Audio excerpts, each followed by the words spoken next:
আজকে বানাবো পটলের একটা অন্যরকম রেসিপি। পটলের দুটো সাইড কেটে নিয়ে নুন হলুদ মাখিয়ে আমি কড়াইতে ভেজে নিয়েছি।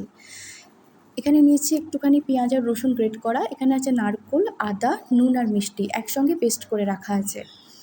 আর এখানে আছে টমেটো পেস্ট করা, সঙ্গে একটা শুকনো লঙ্কাও দিয়েছিলাম। পটলগুলো ভাজা হয়ে গেলে তুলে রেখে দেবো, তারপর ওই কড়াইতেই তেল দিয়ে তার মধ্যে যে পেঁয়াজ আর রসুনটা গ্রেট করে রেখেছিলাম সেটা দিয়ে দেবো।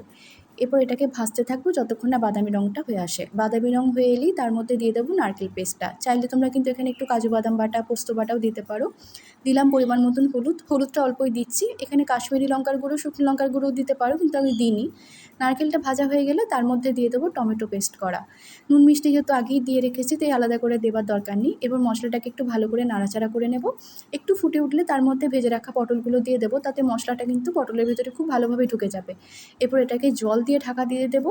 আর এরকম শুকনো শুকনো হলে নামানোর আগে ঘি আর গরম মশলা দিয়ে নামিয়ে নেব।